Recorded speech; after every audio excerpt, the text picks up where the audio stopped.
For anyone under the age of 30, you probably don't remember a time when you didn't have the ability to instantly share a photo with all your friends no matter where they were in the world. Out to dinner with your friends and your special little meal just came out? Snap a photo with your phone and broadcast it to every social media platform in a matter of seconds. Did you see a cloud that kind of looked like Godzilla? Take a quick snapshot and put it up on Facebook for others to weigh in on it. I can remember a time when you had to buy these disposable cameras, preloaded with film that you had to crank and wind after every picture. Once you were done, you would drop them off at a photomat or some special store and wait days to get them back. And when you got them back, they usually all looked terrible. After all, there was no way to look at what you just shot since none of these disposable cameras had backlit LED screen displays. Instant feedback on your photo skills was a long way off. Today, it's a different story.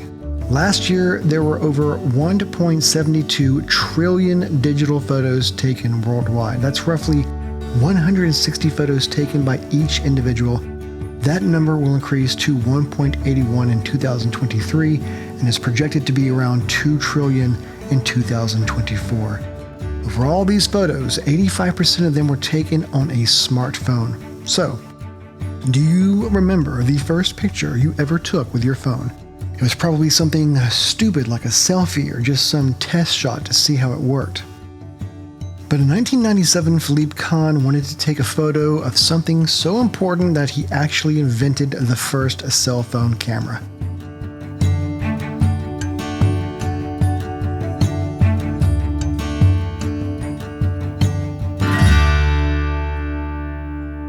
The internet was only 4 years old at the time, and Kahn was waiting in the maternity ward while his wife was in labor. He'd been working for nearly a year on something called Picture Mail, a web server-based system for sharing photos online. Kahn said his goal was to create a 21st century version of the Polaroid, except the instant photos would be shared online instead of in the form of physical prints. He had integrated a microcontroller, a CMOS sensor, and a cell phone into a single device capable of wirelessly sharing photos and other multimedia. Kahn used a Casio QV10, which was his first personal camera with an LCD screen, and connected it to his cell phone, a Motorola StarTAC. He combined this with his laptop using a speaker wire he had ripped out of his car. Using this wire, he connected the camera to his laptop, and his laptop was connected to the server at home. And there he sat in the waiting room with a soldering iron, trying to finish work on the first camera phone while he waited for his daughter to be born. When the moment came and baby Sophie arrived, Kahn prepared to take her photo. He held her in one hand and his new camera phone in the other and snapped the first ever photo that would be sent wirelessly to over 2,000 people in his contacts list.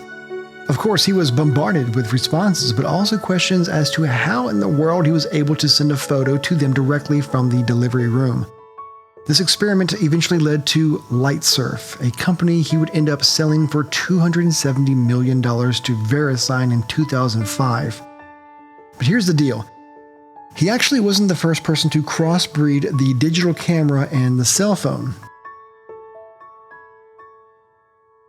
In 1994, Olympus released a camera called the Deltus VC1100. This camera contained a built-in functionality that let users upload digital photos over cellular and analog phone lines.